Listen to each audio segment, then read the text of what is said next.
let's go to the second part of this is understanding the mind-body relationship and going to eliminating stress and tension. And here's how we do it. There are 6 primary conditions that cause us to feel stress and tension. And of course, these all have to do with our interpretations.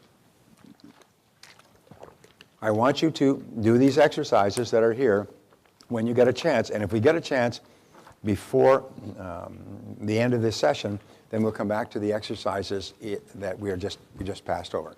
So the 6 primary causes. Number 1 is a lack of meaning and purpose in life. Now this is really interesting. It really is a core problem, because if you have a real sense of meaning and purpose, all of your negative emotions disappear, because you have no time to think about things that cause you to be unhappy. You are so busy doing what you're doing. Remember we said yesterday, sometimes you get so busy in the day you forget all of your worries. You don't even worry all day long. At the end of the day you say, oh my God, I forgot to worry. Now the law of emotions says that a stronger emotion will overcome a weaker emotion. So I want to give you an analogy. Imagine that you have 2 fires. And this is the fire of all the things that you're mad at and unhappy about in life. And this is the fire of desire and goals and meaning and purpose and the things that you really enjoy doing and want to accomplish. And you come up with a certain amount of emotional energy each day, because you don't use all your energy physically. So every morning you have a new store of energy, almost like in the old days they would deliver milk to your doorstep each day. Every morning you get brand new bottles of milk. So you come and you have this load of emotional firewood, and you can put it on either fire. And you decide, well, from now on, I'm not going to put emotional fire. I'm not going to spend my time thinking and talking about things that make me unhappy. I'm going to put all my emotional fire on my desires and my hopes and my dreams, and you load all the wood on that. If you do that every day, and keep loading this fire so it burns brighter and brighter and brighter, and you don't put any on this fire, what happens to this fire?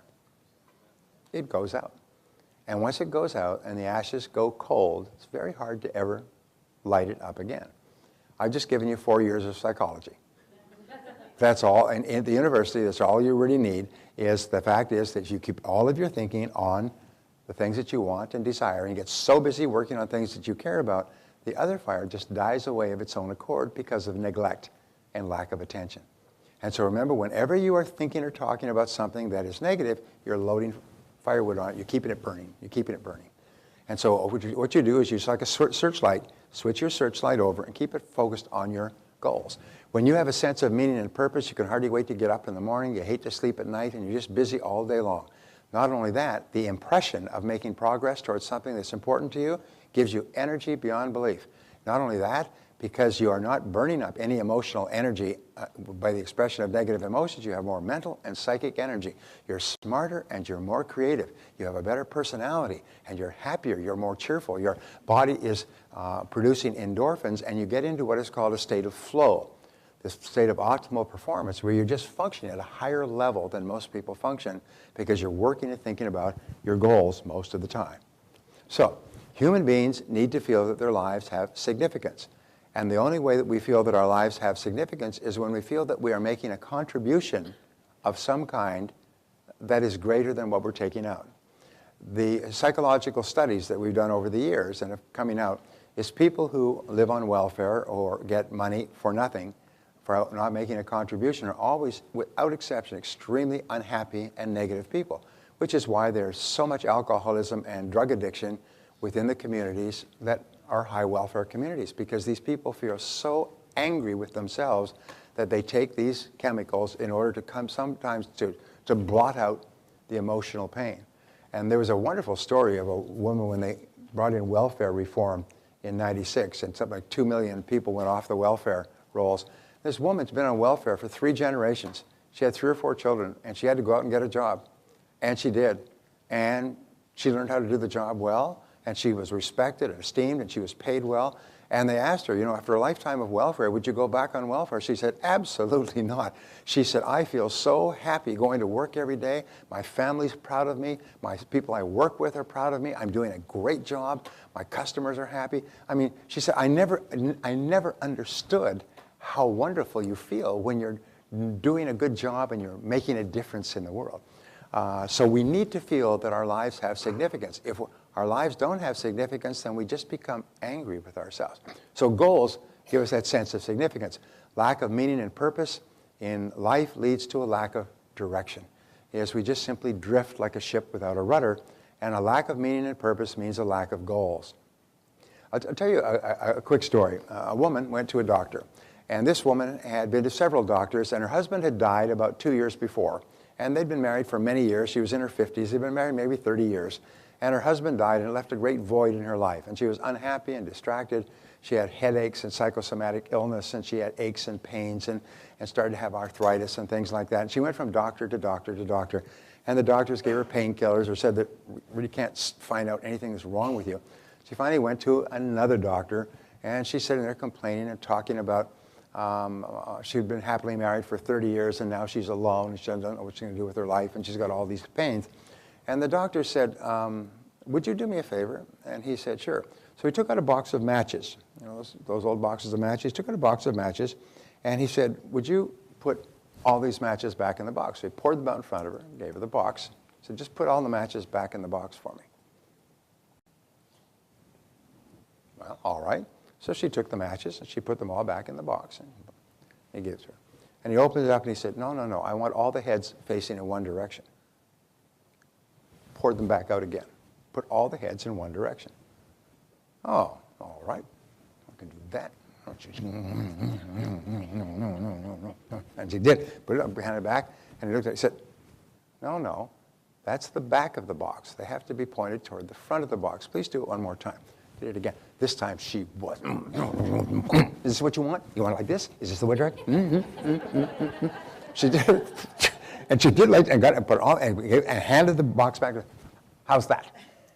And he said, thank you. He said, how do you feel now? She said, I feel more relaxed than I felt in 2 years since my husband died.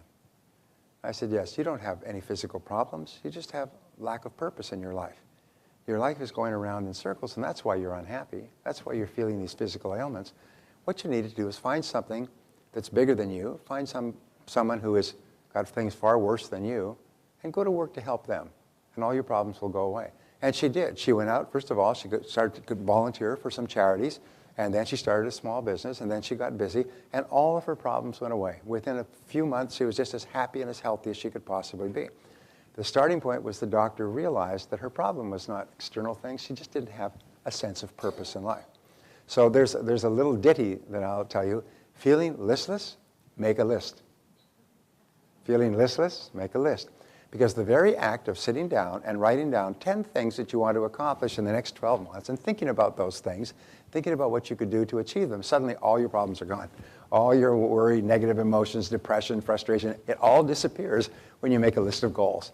And then you say, well, I'm going to take this one goal, and I'm going to do something on this one goal right now. And you get up and do something, and suddenly you start to feel terrific. Your brain releases endorphins, your energy levels start to rise, your superconscious mind starts to work, and you feel back in control. You're back in charge.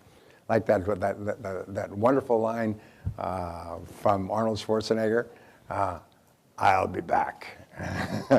And then that line from Paul Newman at the end of the pool shooting movie. You remember that line when he was playing Fast Eddie against what's his name? Tom Cruise. Remember that movie? And he breaks. He was the top pool player in the country at one time, and he breaks and he says, "I'm back." Clash, and that was the end of the movie. Well, when you start to set goals for yourself, it's clash. I'm back. You're back in charge of your life.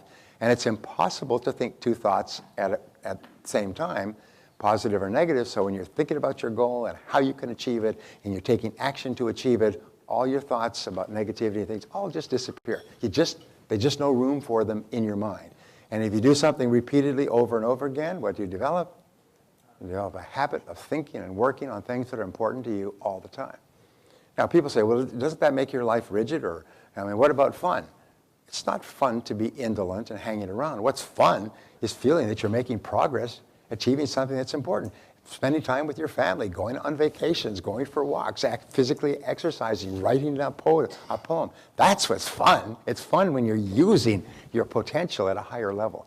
Again, Ernest Holmes once said that almost all negativity comes from a feeling of frustrated potential. From this inner feeling that I could be doing far more than I am today. I could be achieving far more than I am today. The only question is, how do you realize your full potential? Some people think they can realize it by buying a lottery ticket or gambling or something else.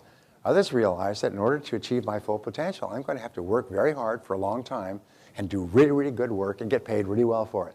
And so might as well get on with it. So the second major cause of stress and tension in our lives is called the incomplete action. And this is a major problem in psychology. In the human psyche, there is an urge to completion. There is a deep down need to finish things. And Drucker called it a compulsion to closure, is we need closure for things. And so when we are engaged in any activity that is started but not completed, it's an enormous source of stress.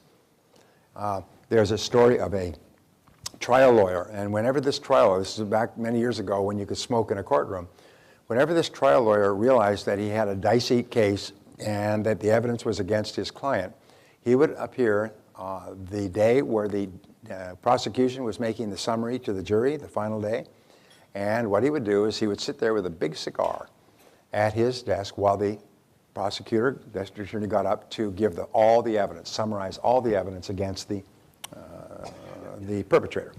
And he would smoke this cigar, and he would say, "Objection, Your Honor." He'd raise the cigar. And as he smoked the cigar, the ash would grow longer and longer and longer and longer. And he'd be using this cigar, and he'd say, "Excuse me, that's not a correct statement."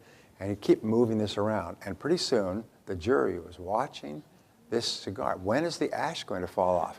It got longer and longer and longer, and he'd smoke it, and he'd make a point, and Your Honor, and finally, everybody, they completely ignored the evidence that the district attorney was giving. They couldn't pay attention. They're watching.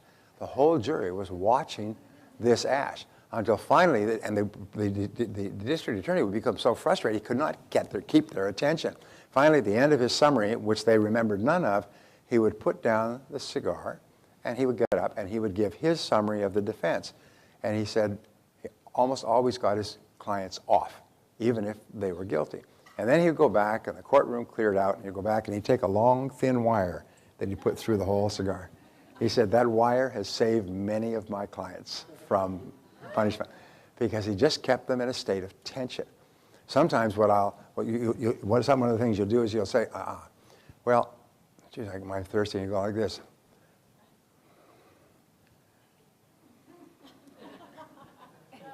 Yeah, and what I was going to say was this. Like Jack in the back there has red hair. Yeah. Do you notice the tension builds up? When is he going to drink it? Either drink it or put it down, for heaven's sakes. So anything, any uninterrupted, any incomplete act is a source of stress and tension because you feel like a non-winner. Any completed act gives you a winning feeling. That's why one of the best-selling books is by Allen. What is his name? John? Pardon? David Allen? David Allen. I've spoken to him a couple of times. Nice guy. He has one concept in his book, Getting Things Done, that is worth the book. And there's nothing else works in his book, by the way. Nobody else has ever been able to make it work, and yes, he sells millions of books. You know what it is? Closed loops. Remember that, Joan? It's closed loops. In other words, go through your life, and what are all the things that are still undone, and close them. Just finish them, one after another.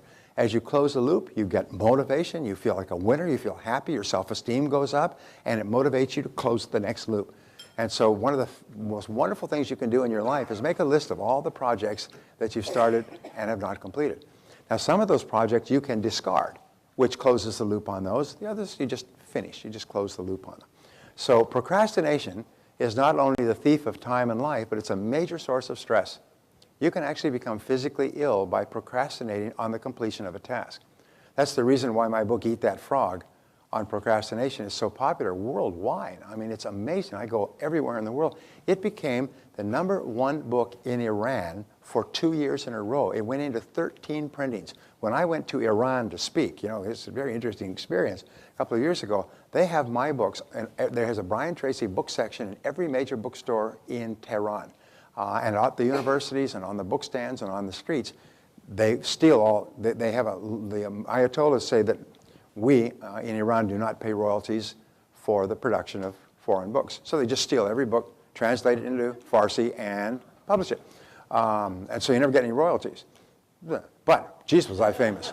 When I went there, they brought 1,600 people for 3 days out to hear me speak because everybody had read that book. It was so popular. Best-selling book in the country. And they liked it so much they stole all my other books. They brought me about 30. They brought me about 30 of my books to sign. They said, these are all the books that are in Farsi. Because there's no respect for copyright, you know what they did is when the book started to sell like a house on fire, another publisher took the first publication and published it themselves.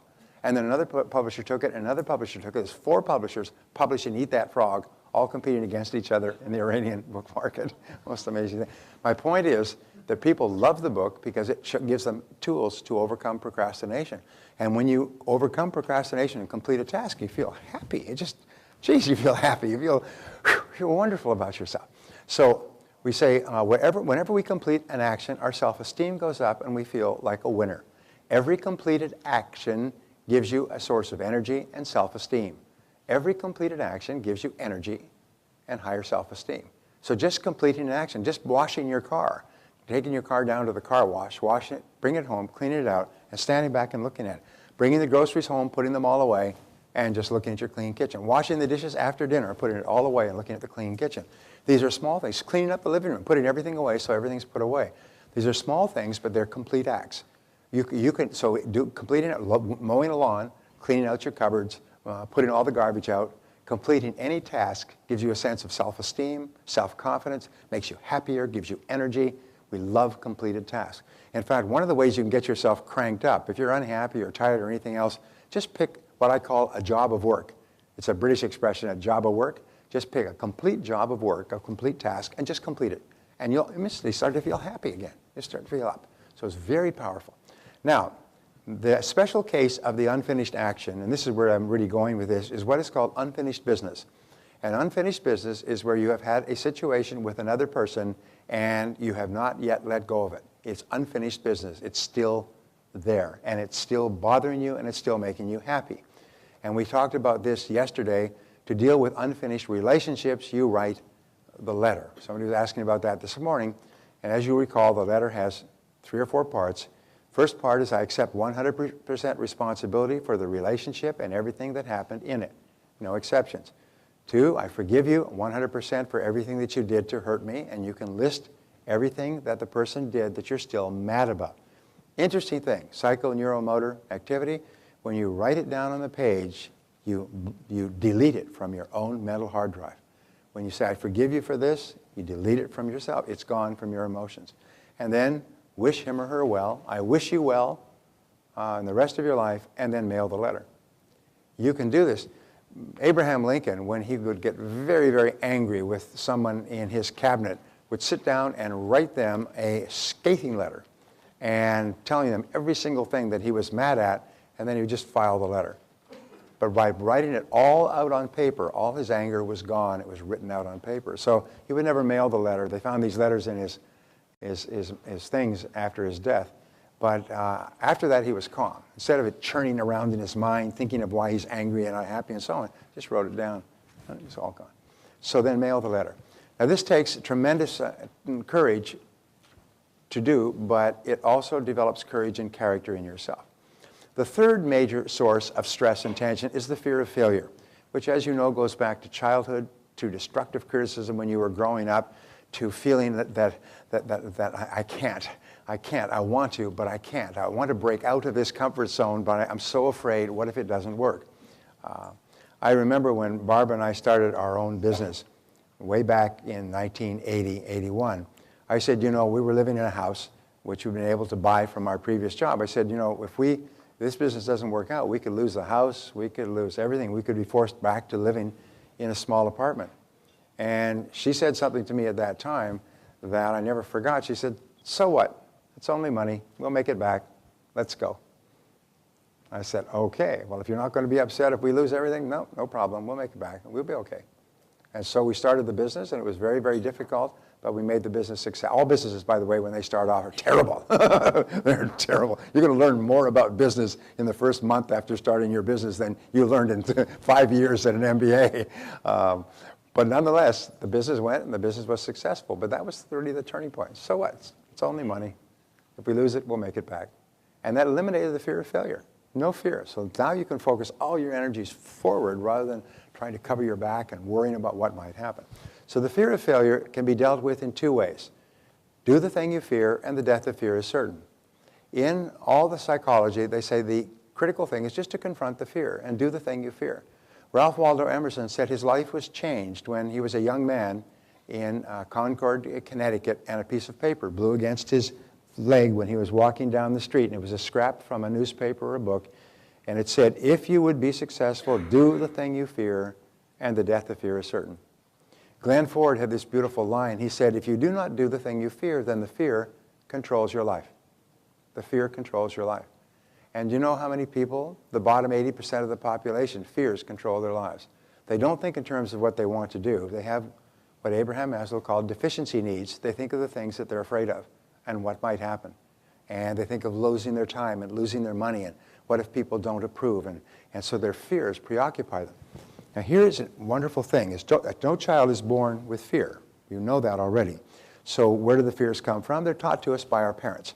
We learn our parents' favorite fears. And sometimes fears have a beneficial effect. I was brought up with my parents' traumatic fear of poverty. My mother came from a poor background, poor family, Irish Catholic family, and my father had never had any money. And so all the time I was growing up, they were petrified of cost and expense. I mean, they literally were consumed with the fact that they couldn't afford anything. Our family theme song was, "We can't afford it. We can't afford it. We can't afford it. We can't afford it." And it's not the words, it's the emotion with which they charge the words that affects the psyche of the young person. You grow up emotionally traumatized by not being able to afford things. And sometimes you never fully recover. By the way, decades later, you're still thinking, geez, I can't afford it. How much does that cost? Oh, it's a lot of money. When it's not a lot of money. Can I have an extra piece of cheese on my Big Mac? I mean, oh God, that's another 50 cents. You know, what's the matter with you? It's a conditioned response. So here's what we learn, is that if you have a fear in your life, can I turn this way? Is this way? Is this okay? Good direction? Okay? All right. As if you have a fear in your life and you move away from the fear, it grows like a balloon, bulging up. But if you move toward the fear gets smaller. And it gets so small, it's completely manageable. But if you back away, it gets bigger. If you move toward it, it gets smaller. So the rule is that you move toward what you fear. You do the thing you fear, and the death of fear is certain. In the Serengeti Plains, the zoologists who are studying the animals can tell who the leader of a herd is by simply watching the behavior of the herd when the herd is preyed upon by a predator. A lion or a cheetah is moving through the grass, and the wildebeest are grazing, or the zebras are grazing. And they're grazing, and they pick up the odor of the moving predator, who's moving to get close enough to the pack to attack one of the members of the pack. And the whole herd starts to drift away. It's almost like you see the herd starts to drift away from where the predator is moving toward them in the grass. And at that time, the leader of the pack can be identified, because the leader, who's been grazing with the others, comes up and turns and places himself between the predator and the pack as they move away, between the predator and the pack, and faces down the predator. Now, a wildebeest does not have much of a hope against an attacking lion or an attacking cheetah, but they will always turn toward danger. And those are the words, and it's one of the most important expressions I ever learned, is that in life, make a habit of turning toward danger. Is when you have a fear of any kind, turn toward danger. Turn toward the fear and face the fear. And the wonderful thing is that if you face the fear, you can become calmer and clearer, and you deal with the fear effectively. If you don't, the fear will overwhelm you and keep you awake and preoccupy you. Turn toward danger. So what I suggest that you do is think in your life, what are the things that you're afraid of? What are the things that cause you fear and stress? And make it a game to face them down, to look them straight in the face and face them down, to do the thing you fear rather than to avoid it. And each time you move toward the fear by doing it, your fears get smaller and smaller.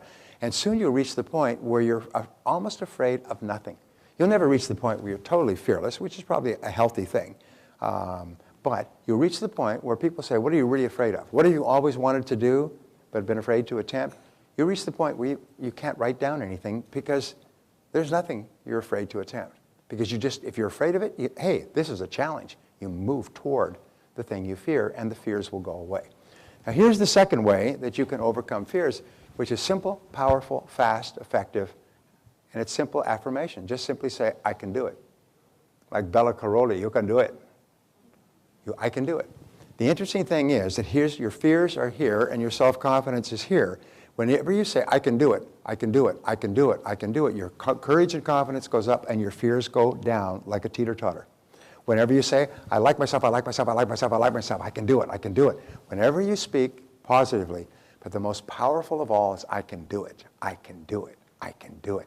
Because you can't say I can do it and be afraid at the same time. Because of the law of substitution, when you're saying, I can do it, I can do it, I can do it, your fears just go down, down, down, down, down, and then you take action, and everything is fine. I've taught this to salespeople who are tense about picking up the telephone, or tense about cold calling, or calling on a customer. Just look at the phone and say, wait a minute, I can do it, I can do it, I can do it, I can do it, and your courage goes up, up, up, and then just dial. And as soon as you've dialed the last digit, all your fear is gone. It's just the act of getting started that destroys the fear. I had a woman in my course, and she said that her boss was really critical and was always criticizing and was never supportive or anything else, and he was making her life unpleasant, but she didn't want to lose her job. I said, you don't have to lose your job, but don't lose your integrity. The next time your boss criticizes you, you look him straight in the eye and say, please don't criticize me. It makes me very unhappy and it causes me to do my work poorly. I prefer that you not criticize me anymore. And so she said, okay, because this has been going on for a year. Next time her boss criticized her, she said, I prefer that you not criticize me anymore because it detracts from my work and I don't like it. So please don't say those things to me anymore. Well, he was flushed. He walked into his office and closed his desk, closed his door, and he never criticized her again. He criticized the others, but he didn't criticize her because she wouldn't take it. And she said, I can't believe it. She said to me, for 2 years I've been taking this verbal abuse from him, and all I had to do was confront him and stop it. And so it's really important because the people that we need the most courage to confront are the ones that are causing us the greatest unpleasantness. So what we do is we just confront them and say, please don't do that anymore. Please stop doing that. Don't do that. Don't speak to me like that anymore. Well, all right, I'll go down the hall and criticize her. I mean, all right. Eliminating stress and tension. The next major stressor, number 4, is the fear of rejection. Parents use conditional love to get children to do what we want them to do. So at a very early age, we become hypersensitive to the opinions of other people around us. Mostly we're hypersensitive to people above us in the food chain, people who are important to us, important to our lives, important to our incomes. But we're hypersensitive sometimes to people around us. People will reach the point where they're so concerned about criticism or disapproval that they're easily manipulated by anybody, even complete strangers. So conditional love leads to the fear of rejection, which leads to type A behavior. Type A behavior is interesting. The characteristics of type A behavior, which are very common, they say about as many as 60% of men in our society and about 10% of women have type A behavior. So the characteristics of type A behavior, is, first of all, it's called the hurry sickness. People who have type A behavior are always in a hurry. They're always like the rabbit, I'm late for a very important date. And they're always in a hurry to get things done, to get places, to go where. They don't relax. They go almost like they're a tight bowstring that's pulled up tight. Second of all, they have insecurity of status. By the way, if you've come from a poor background, insecurity of status is something that will plague us most of our lives. It means that no matter how much we accomplish, we never feel secure. No matter how much money we have, we don't feel secure. We have this feeling, as I said yesterday or on Friday, is we have the feeling that we're going to lose it all, that it's all going to be taken away from us, that something will happen, we'll lose it all, and we'll be right back to where we started. And people who have type A behavior, conditional love, are afraid that not just the love, but everything they have earned will be taken away from them. And they have this insecurity of status. So they can be the #1 performer of the year, and on January 1st, they feel like they're no good at all, that they've got to perform all over again. They can never rest on their laurels and say, hey, you've made it. You're a good person. You're successful. The third manifestation of type A behavior is a feeling a need to perform to some undetermined high standard. In other words, the standard has never, it's like a finish line that's never been determined, so no matter how hard you work, no matter how much you accomplish, you never feel any sense of accomplishment because there's no standard that you're aiming at. The bar is always being raised. It's an infinite bar. No matter how much you accomplish, you feel that you haven't accomplished enough. You have what is often called the imposter syndrome. And the imposter syndrome is you feel no matter what you accomplish, you're an imposter, and they're going to find you out and find out you're no good. So you have to keep accomplishing. You have to keep working. You have to keep achieving. And this becomes a habit, and then it becomes almost like a mania, and people just can't stop working. And they'll work themselves to death, by the way. They'll work themselves long, long hours. Sometimes people will only stop type A behavior when they have a massive heart attack, and the doctor says, if you don't back off, you'll die. Often it takes what is called a significant emotional event, an SEE, a significant emotional event, a traumatic event for a person to make a radical change in their behavior. So, competitiveness, which is generalized toward almost everybody. People who have type A behavior are highly competitive. They're always comparing themselves with others, especially people who are doing better than them. Big danger, as we said before, if you compare yourselves with others who are doing better than you, that's fine, as long as that's a goal to strive toward. But if you compare yourself with them and you criticize them and run them down and are angry and resentful toward them, then that will consume you. It will destroy you almost like a cancer. Number 5 is they have aggression and hostility. You'll find that people who have type A behavior are a little bit angry all the time and very easy to blow into anger if something happens to frustrate them for any way. They are thing-oriented versus people-oriented, is they think in terms of things.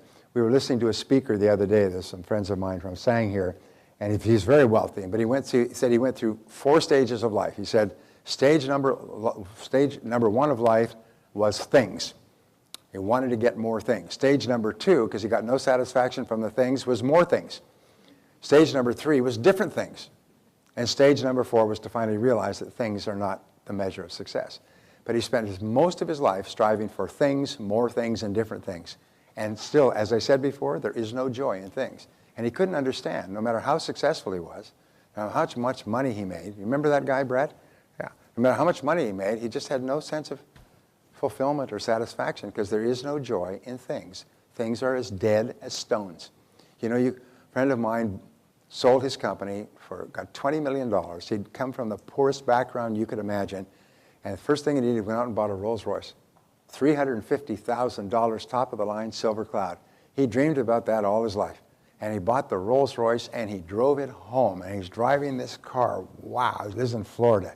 He's driving this car and he goes home and he goes in the house and his wife is mad or upset about something and he gets caught up in an argument with her and he forgot about the car completely, as if the car never existed. It was just a thing. It had no emotion attached to it. So they're thing-oriented versus people-oriented, especially in terms of numbers. Type A people are always looking at the numbers and always comparing themselves financially in terms of financial results. And the Type A takes no time off. They even brag, I haven't had a vacation for 5 years. I haven't taken a day off in 4 years.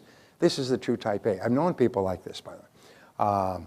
Now, the Type B is different. The Type B focuses on performance and results, which are the key to success in business. They focus on performance. They focus on doing a really, really good job. They focus on getting better in their field. Type A focuses on politics and manipulation. One of the great tragedies of politics today is that once you get into politics, there's no more focus on performance or results. There's only a focus on politics and manipulation. Everybody is your enemy. Everybody is somebody that you're trying to get something from, or they're trying to get something from you. I read this psychological study recently. It said that there's 2 types of people. There are people who look at people as human beings and are interested in them and what they do and interested in them as acquaintances and friends. And there's people who look at others as agents, as people that they can use to get something from. And if they can't get something from them, they have no interest in them. And in Hollywood, we have friends in Hollywood, they say, in Hollywood, this is unbelievable. You go to a Hollywood function, and people come up to you, and many of the people who get into Hollywood are very charming. That's how they get into show business. And they'll come up and they'll be really, really charming. How are you, and how's it going, and where are you from, and how long have you been here in Hollywood and everything else, and what sort of work do you do? And then they'll determine that you were invited by a friend and you work for a different company, and you can be of no help to them. And they'll say, Oh, they walk away. Hi, how are you doing? They don't say goodbye or I'll talk to you later or nice to meet you or anything else. They literally, in the middle of the conversation, say, huh, and walk away. And then they'll talk to you, and if they figure out they can't get something from you, they just walk away. And this entire room full of people does this. They're going around almost like predatory animals looking for someone who's an agent, someone who's a writer, someone who's a producer, someone who knows something. And if they feel that you cannot be of advantage to them, they'll just walk away in an instant. And they say in Hollywood, it's just so shocking.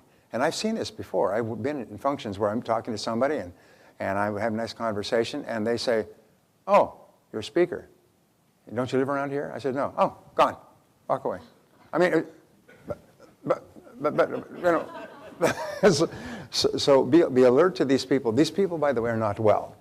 The type A dies about 10 to 12 years before a type B, and during that time they have an enormous number of physical problems. They'll have anything up to strokes, heart problems, arthritis, cancer, all kinds of psychosomatic illnesses because they're so wound up and they're so selfish and they're so angry. As they say, ulcers are not the result of what you eat, but by what's eating you. And these people are just being eaten alive inside. It's interesting, they say that anger is a very bad chemical because anger destroys the dish in which it's held. It destroys the container in which it's held. So when people are angry, it eats them up inside. And these people are angry, jealous, hostile, almost invariably going back to unconditional love. They need the unconditional affection of others, and no matter how much they get, they cannot get enough. And they will do anything to get it, and some of them are extraordinarily clever in terms of personality in getting the esteem and affection of others. So, eliminating stress and tension, move from type A to type B behavior. First of all, to stop being a type A, admit that you're a type A. Now, you may not be a total type A. You may be just a partial type A. You may be preoccupied with your work. I remember this woman, reading a story about this woman, and she was totally preoccupied with her work. She got married, she had 2 children, she worked 12, 14 hours a day, and her work was everything. And at the age of 34, she'd been working for this company for 12 years. Her marriage and her motherhood was in a mess, nothing but problems at home. The boss came in and fired her, saying, we don't need you around here anymore. Here's your check, you can leave right now. She walked out on the street. She'd worked 12 years, almost the entire time she'd been married. She'd worked 12 years at this job, given her whole heart and soul to the job, and it was over in one conversation. And she suddenly realized, she stood there on the sidewalk in the streets of New York, and she said, geez, have I got my values out of proportion? I mean, have I really got distorted values? And she realized what a terrible mistake she'd made to put all of her life, hope, emotions, everything into a job which has no joy. And she went back and she became an excellent mother, an excellent parent. She got a different job doing something she enjoyed. She said it was the most traumatic moment of her life, and actually got the best because she realized she'd given all of this time to a thing, to a career, to a paycheck. And at the end of it, the gratitude was, we don't need your services anymore. You can leave now. Wow. Okay, so it's good to keep your values in proportion. So admit that you're a type A or that you have type A tendencies and decide to change, and then meditate and relax completely twice a day. It's the most amazing thing. If you listen to that affirmation CD and you listen to it twice a day or even once a day, you will find that it'll calm you down completely. It'll lower your flash point. There are some people who are angry all the time. If you meditate on a regular basis, it lowers your flash point, so you very seldom ever get angry at all. When something comes up, there'll be a little bit of a surge of emotion, and you just go completely calm again. You'll actually reprogram yourself internally to be a much calmer, more relaxed person, much more effective with yourself and with other people. So the difference between a workaholic and type A are simple. The workaholic is inner-directed. People say, what's the difference? A workaholic is inner-directed, they have their own goals, and they're working really hard because they enjoy what they're doing, and they're getting great results. A type A is externally driven. They're constantly comparing themselves with others. They're constantly looking for others in terms of what they can get from them. They're always thinking outwardly. The workaholic takes time off. A workaholic can work 12, 14 hours a day and then go away on vacation and not take their computer or their cell phone and not call the office or anything else. Type A's, by the way, when they go on a vacation, because their family insists upon it, They go on a vacation, they take their computer, the first thing they'll do is set it up, they'll take their cell phone, and they're on the phone in the airport, and they're on the phone when they get off the plane, and they're on their computer, and the whole thing is just an extension of their life. And they don't want to be away from the office for too long, for fear people will find out that they're not really that necessary. And the type A cannot take time off. Even if they take time off, they don't take time off. So here's a real good test is, can you just stop work and take a whole weekend off and not think about work at all? Now here's a basic rule, is that you need to take at least one full day off per week. We talked about the Sabbath, 36 hours. If you cannot take a full day off without working, without checking your email, without reading stuff from the office, without making phone calls and so on, if you can't take a full day off, then you need to really look at yourself. I had an experience 2 years ago when I needed a new computer, and they sent away and they ordered a computer from Dell, and it came and it was not set up properly. It did not have the right software, so they had to send it back. As it happens, I was early December and I was leaving for a speaking tour of Europe. At that time, I was going to be gone for about a week, and when I came back, my whole family goes to Maui for 3 weeks at Christmas. They leave on the 15th. I got back on the 16th. So instead of going back to San Diego, I flew from Venice through Frankfurt to San Francisco, and I connected with the plane in San Francisco and flew on to Maui. I got in there one day late, and I packed before I left, so Barbara had sent my suitcase with my Hawaii clothes. So I got to Hawaii, but my computer, I didn't have my computer from the 7th of December all the way through, and I didn't get it until the something like the 7th or 8th of January when I got back to San Diego. And so I was not able to check email, I was not able to go online, I was not able to do anything. And you know, the most amazing thing happened. The world continued to turn. We get to thinking that we are so important that we're out of communication with the world, somehow the world will stop turning. So we've got to be on our BlackBerries, we've got to be on our email, we've got to rush up to the room and get our iPad or our computer on. I can promise you this, if you turn it off for a few weeks, the world will continue to turn. You're just not that important in the great scheme of things. Now, people say, what if something important happens? Somebody will tell you. And what if something important happens in your family? Somebody will call you and let you know. Don't worry. But you don't have to seek it out. Because I remember a fortune writer who went on assignment to Europe. He came back after a month. He had 800 emails. Had 800 emails there. And he said, I can never go through these emails in the next 2 or 3 weeks. I mean, it's all I would do all day long. So he just pushed delete all. He said, if they're important, they'll come back. And the ones that were important came back. And the ones that weren't never came back. He just deleted all 800 emails. So I challenge you to do that. Just go up and delete everything. Delete everything from yesterday through. Go delete all. No, it causes your heart to pound, doesn't it? Oh, my God. Remember, one time there was an email, and now you can't live without it. Julie Morgenstern, who's a really nice woman who writes on time management, just wrote a book called Don't Check Your Email in the Morning. Don't check your email in the morning. And now I know lots of people who check their email twice a day. It's right on there. If you do not receive a reply from this email, it's because I only check it at 11 and 3. And I don't check it on weekends at all. And so he'll check it at 11, check it at 3, and the rest of the thing, turn it off. No pinging, ping, ping, you've got mail, none of that. Turn it off. And you'll be astonished. Now you can really start to use your mind in a powerful way. So, eliminating stress and tension, the fifth major killer is denial of reality. This is considered by many psychologists to be the core psychological illness. Denial means it's a refusal to face unpleasant truths. It's the refusal to face an unpleasant truth in your life. There's something in your life that you do not want to face. And as we say, denial is not a river in Egypt. All right.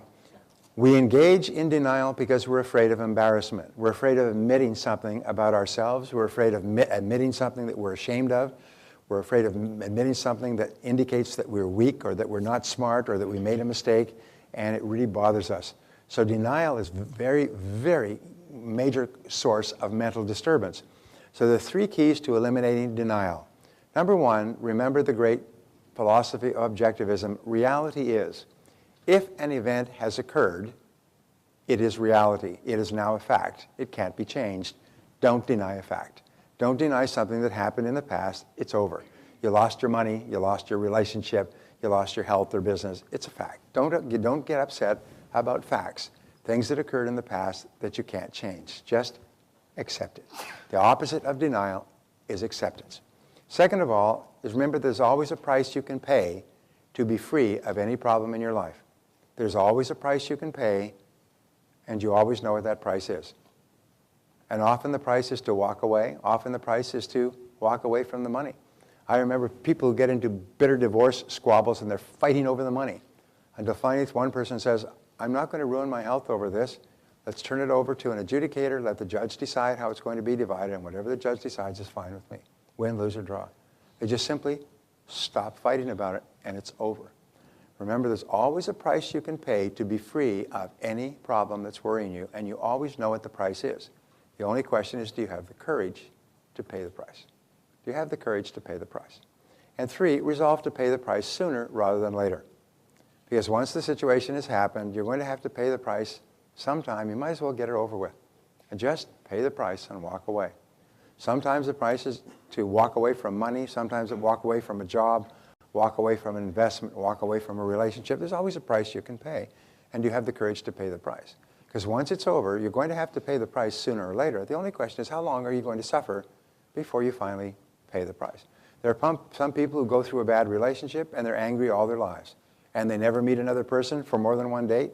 And they're never pleasant or unhappy. And they think about their problem all the time, and it makes them physically and mentally ill. And they become unpleasant people. As they say, like they've been weaned on a pickle. You know, they're just miserable people all the time because they just won't let it go. Let it go. So, there are 2 types of personalities. The first type is the evader personality, the one that avoids reality, does everything possible not to face the truth. This is the person who denies. This is the person who lies. In psychology, they have all those little terms called depression, suppression, repression, sublimation, projection.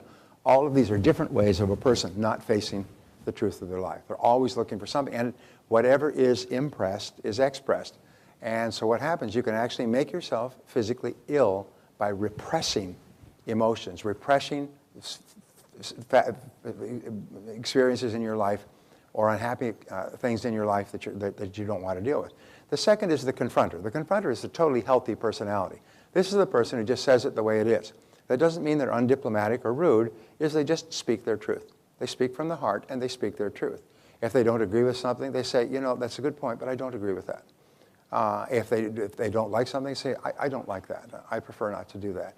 In other words, they just say it clearly, and they're not concerned about whether the other person's going to be worried or hypersensitive.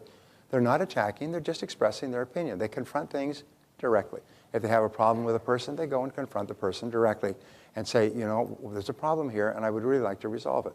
But I'm really not happy with the way the situation is right now. Instead of going home and tossing and turning and everything else, they just confront it directly.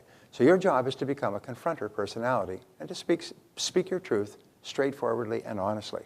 The most important rule you can learn in life is to set peace of mind as your highest goal and then organize your whole life around it.